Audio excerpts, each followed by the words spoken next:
Ô, Alex, eu sei que a sua carreira teve várias coisas diferentes de todos os caminhos de todo mundo que chegou até aqui. Você, conta um pouquinho lá do começo. Você, jovem, cabelos esvoaçantes, andando com uma barra forte na orla de Santos. E aí, você foi estudar engenharia naval, foi isso? Exatamente, Então João. me conta. Foi assim, estudando, ou seja, no cursinho, eu entrei estudando muito, João, estudei muito. As pessoas falam, pô, você é inteligente. Não, eu estudei pra cacete, estudei muito mesmo. Entrei na Politécnica, fiz engenharia naval.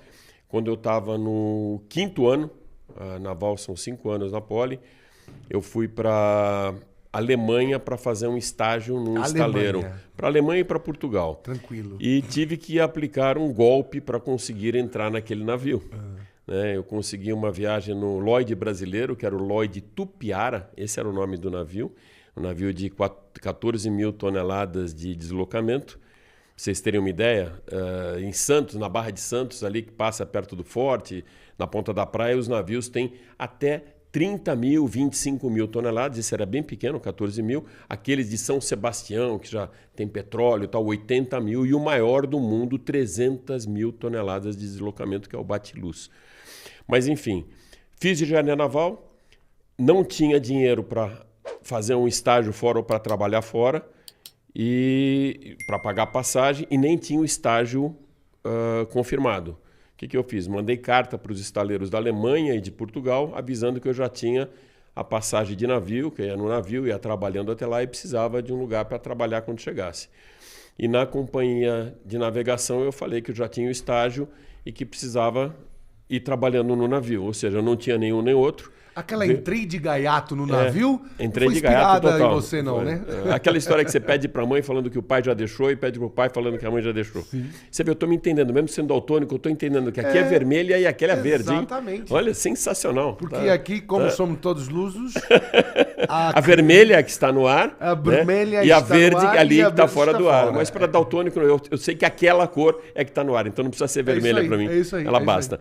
Aí, João, eu fui para a Alemanha. Fui de navio, demorou 25 dias a viagem. Fui trabalhando na parte de navegação, numa época que... Difícil, hein? A gente falava... Não era tão difícil, João. Não existia, o navio já existiam os navios liners, que chamam, que já tinham GPS. O que eu viajei era ainda de uma frota anterior, não era a versão nova, né? Era 1.0 ainda. Você usava o astrolábio, já escutou falar disso? O sextante astrolábio? Já. Então eu media o azimute. O que é o azimute? É a distância do horizonte, então você precisa ter um horizonte, até a estrela. E essa estrela pode ser o sol nascendo, o sol se pondo ou o sol do meio-dia. E existe uma tabela para isso. Então você pega aquela tabela, você olha exatamente no sextante quantos graus está ou o sol nascendo no horizonte, você vê o horário certinho, e você faz uma marcação no mapa 3 vezes por dia. Nas 3 vezes do dia que você tem esses 2 elementos. Que você tem um horizonte como referência, então quando amanhece o dia e quando escurece, e o sol a pino, que é o sol do meio-dia. Então essa tabela eu fui navegando. E o navio sofre um deslocamento lateral, então você faz correções diárias, coisa que não precisa hoje com o GPS. E você vai mudando de fuso também, né? Vai mudando de fuso, então ele ia corrigindo. E foi assim que eu fui trabalhando, comecei a trabalhar lá. Foi lá que eu aprendi alemão. Ao longo da viagem, eu fui lendo um livro de Johannes Simmel, chama Es muss nicht immer Kaviar sein. Nem só de caviar vive o homem. A gente aprendeu isso na vida. Está longe o caviar da gente. Né? E até hoje, falando de engenharia naval, eu uso muito a engenharia naval até hoje, João, mas muito mesmo na nossa indústria, para não deixar o barco afundar. Então, todos nós sabemos o quão difícil é o nosso meio. Então, mas, enfim, fui trabalhar como engenheiro naval. Eu, trabalhando como engenheiro naval, eu fui contratado por uma assessoria que era a fornecedora de dados, de consultoria, de auditoria na Blohm & Voss, que era o estaleiro, que era Arthur Andersen. Arthur Andersen tinha auditoria aqui. Eu trabalhei na Terco, que era uma auditoria e consultoria, e Arthur Andersen era uma das concorrentes. Então, hoje, Arthur Andersen é a Accenture. Ela virou Arthur Andersen, depois Anderson Consulting e hoje o que existe no mercado é Accenture. Era ainda Verbo Divino, não era? Era, sede? Exatamente. E a maior no Rio de Janeiro, ou seja, a central deles era Rio de Janeiro e concorrentes da Pricewaterhouse que está até hoje aí no mercado. Teve alguma treta da Arthur Andersen no Lehman Brothers? Não, teve da Price. Foi a Price. Foi a Price. É isso aí mesmo. A minha pessoal da Arthur Andersen, desculpa, errei.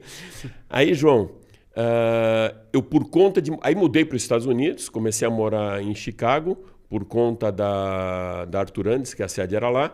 Comecei a atender algumas empresas brasileiras que estavam nos Estados Unidos, que era o Banco Safra e o Republic National Bank, na parte de consultoria. E apaixonado por fotografia, apaixonado por Fórmula 1, eu trabalhava até quinta-feira. Na sexta eu pegava um avião, que eram voos da Laker. Quem tem a minha idade, 64 anos, e morava nos Estados Unidos, sabe bem o que é isso. Era um voo de 120, 100 dólares e de volta para a Europa. A minha base era sempre Londres, ou seja, viajava para Londres na quinta noite ou na sexta de manhã. De Londres ganha a Europa. Acompanhava corrida, sempre arrumava uma credencial, era muito mais tranquilo do que hoje, né? E acompanhando corrida, eu comecei a fotografar para Autosprint italiana, para Autosport inglesa, para Autopista, que é até o grupo Motorpress, que teve aqui no Brasil com a Race. Trabalhei lá. Você já esteve lá? E aí, colaborar para o Lemir Martins na 4 rodas. Lenda. Com isso, João, eu comecei a ganhar dinheiro. Não tanto quanto ganhava como engenheiro, mas começou a melhorar o meu grade, né, suficiente para começar a fazer o que eu gostava. E a engenharia naval já não estava dentro da minha grande paixão. Mudei a minha rota de navegação para fotografia. Aí comecei a fotografar para o Christian, ainda na Fórmula 1, e depois na Indy. A primeira conversa que o Christian teve com o Emerson em Miami, tio dele, para falar de Fórmula 1, uma possível ida em Fórmula 1, foi em 94. E em 95 ele estava na Walker, já correndo pela Walker, na Fórmula 1. E em 96 já estava na Newman Haas. Na Newman Haas eu fui contratado para fazer assessoria. Na Minardi? Isso na Fórmula 1. Fórmula 1. Na Fórmula 1. Da Walker da Fórmula 1. Já atravessamos entendi. Já atravessamos o Atlântico. Mas você começou a fotografar a corrida de Fórmula 1 em que ano? 1986. Então, peraí. Esse é o recorte que me interessa. 1986. Eu, como uma criança piquezista, que hoje é o chofer mais bem pago do mundo... Já foi chofer de Bolsonaro. E teve outras coisas aí que o cara, mas enfim, não é da nossa conta. É da conta de todos. O 86 é aquela ascensão do Senna. O Senna ganhou a primeira em 85. 86 é Keck Rosberg campeão. Improvável pra cacete, numa Williams. Sim. E 87 vem Piquet versus Mansell. Mas dá para falar de 86 um pouquinho antes? Então 86 é uma temporada que pro brasileiro não fica muito clara porque foi uma briga ali, todo mundo brigando, achando... Não, 86 deu Prost, né? 86 deu Prost, não foi? Tem uma prova icônica, que foi a minha primeira prova de Fórmula 1, em 1986. 86 deu Prost. 84 foi o que? Não foi isso? Isso, perdão. E era tudo muito embolado e o Prost ganhou um Renault do nada, né? Isso. E já ia ganhar também em 84 e não ganhou. Você lembra por quê? Sim, meio ponto de Mônaco. Uma sacanagem. Exatamente. Jean-Marie Balestre era o presidente da FIA. O diretor de prova era o Jack Ickx, o belga Jack Ickx. Que também foi campeão de Fórmula 1. Também foi. E naquela corrida estava em primeiro o Prost, em segundo o Senna. Começou a chover.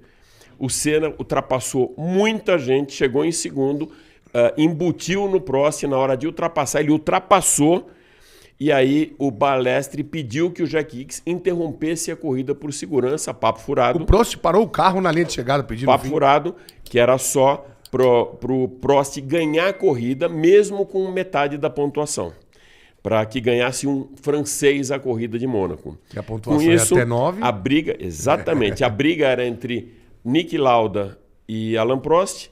O Prost, se tivesse feito segundo, se tivesse classificado em segundo, ele teria 6 pontos e teria sido campeão do mundo no final na briga com o Niki Lauda. Ele perdeu por meio ponto. Exatamente, como ele fez 4,5 por meio ponto, a vingança de Ayrton Senna e Jean-Marie Balestre.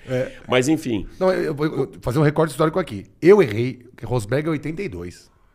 E eu tô indo junto aqui, né? Eu vou me empolgando aqui, eu vou indo. Daqui a pouco a gente fala que foi 80, 70. Não, 70 não, foi 82. Schechter. Me desculpa até quem tá acompanhando aí que eu tô... Vou falar, pô, esses caras estão fazendo o quê sentado aí? É isso aqui, você tá colocando um negócio... Você vai colocar água, não vodka aqui pra gente, João. Eu avisei que teríamos surpresas. Tá bom, essa foi a primeira. Mas 86... 86, porque vai aí lembrar você tá de testemunho então, ocular, como né? você falou de Senna e Piquet, a primeira prova que eu fiz, que eu fotografei, ela foi a primeira vez que a Hungria entrou para o circuito. O primeiro GP da Hungria foi em 86. Meu Deus. E aquela corrida onde o Piquet ultrapassa o Ayrton e o Ayrton dá o X. E na sequência ele ultrapassa, sai com o carro nas 4, como se fosse um kart, e manda o dedo pro Ayrton. E driftando. Drift, total, power slide. total. Nunca vi isso na vida. Não. Alguém com um carro de Fórmula 1 sai nas 4 como se fosse um kart numa curva. Então, para mim, essa foi a minha chegada à Fórmula 1. Foi sua primeira... Foi a primeira corrida. Foi a primeira corrida que você foi? A primeira profissional. Agora, a minha primeira fotografia, que foi publicada, João, essa é inacreditável. Foi em 1973. Aí você fala, peraí, como? Você tinha 15 anos? Como que você fez uma foto em 73 e foi publicada? Eu fui para a pista, eu queria assistir a corrida de qualquer maneira. Então, eu assistindo na Globo, já vou lembrar o nome dele já, que chamava as corridas da Globo, completou 90 anos agora. Léo Batista? Léo Batista, falando da Praça Marechal Deodoro, número tanto, Rede Globo, vem aqui, compre seu ingresso e tal. Eu queria comprar o ingresso, fui lá, já não tinha mais. Aí eu pedi um envelope, me deu uma ideia, eu pedi um envelope e coloquei Dr. Mário Patti, que nós bem conhecemos, que era diretor do Autódromo de Interlagos. Cheguei na portaria, um policial civil tomando conta, não tinha esse credenciamento que tem hoje. Aí eu falei, olha, preciso entregar esse envelope aqui para o Dr. Mário Patti. Doutor sempre impressiona mais, né? Dr. Mário Patti. Aí o cara falou, não, mas não dá para entrar, você não tem credencial, você não tem uma carta? Não, mas aqui, ó, sou da Globo. E tem aqui, eu fui o bozó da Globo. Eu sou da Globo. Tinha o logo da Globo, aquele logo antigo da Globo no envelope. Que demais. E eu preciso entregar, e eu com uma máquina fotográfica escondida aqui atrás. Preciso entregar, aí o rapaz falou, não. Eu falei, então o senhor não pode entregar lá? Ele falou, não posso sair daqui. Eu falei, então como que eu faço? Ele falou, faz uma coisa, me deixa um documento seu e entra. E vem pegar de volta comigo aqui. Eu te dou 1 hora e tal. Eu falei, não, claro, não preciso mais do que isso. Eu entrei, nunca mais voltei para pegar o documento. Mas no Achados e Perdidos de Interlagos hoje tá lá, tem que medir. O meu RG e saber do nome de Mário Patti, que teve com a gente em vários eventos hoje de automóvel, né? Deve estar já perto dos seus 90 e poucos também, o Patti. Mais. E essa foi a minha primeira corrida. Acordei, um super frio em Interlagos, que garoava, tinha aquela coisa ainda, né? Eu dormi do lado de 2 colunas de pneus da equipe Lotus do Emerson. Peraí. Você entrou em Interlagos num dia na hora do almoço? Não, eu entrei no final da tarde. Final da tarde? E dormiu lá? Dormi, porque senão não sabe como que eu ia voltar. Eu não tinha ingresso para arquibancada. E a eu dona fui pros Irma? box. A dona Irma não ficou sabendo disso. Nem seu Alexandre Ruffo ficou sabendo disso. Escuta, João, acordei com um barulho dos carros saindo para pesagem. Nunca vou esquecer. Eram 4 balanças, né? O carro era colocado em cima, uma lona amarela. Tiraram a lona amarela e eu vi ali pela primeira vez, ao vivo, em cores, o carro do Emerson campeão. Na sequência, saiu o Emerson, a Maria Helena e um repórter da Globo que não era Reginaldo Leme. Nessa época, o Reginaldo era Estadão. E foram dar uma entrevista. Eu, com a minha máquina fotográfica, uma Xereta XT1, né? Ou seja, uma bem simplesinha, eu fiz a foto do Emerson sendo entrevistado pela Globo. Voltei para Santos e tal. E um colega meu de classe era o Pim Santini, o Roberto Santini, que o pai dele era dono do jornal A Tribuna, que hoje até a Rede Globo em Santos da Tribuna. Sim. Mostrei para ele a foto. Essa minha foto foi publicada na terça-feira seguinte ao Grande Prêmio, com crédito lá em 1973. Que demais, cara. Com 15 Esse foi anos. O primeiro clique do nada. Eu mostrei para um coleguinha de classe, só que... E você ficou só o sábado? Você ficou o domingo também? Não, fiquei domingo também. Mas no domingo... Como come? Como se alimenta? Como é que... Não, nada. Zero. Mas na saída foi mais fácil.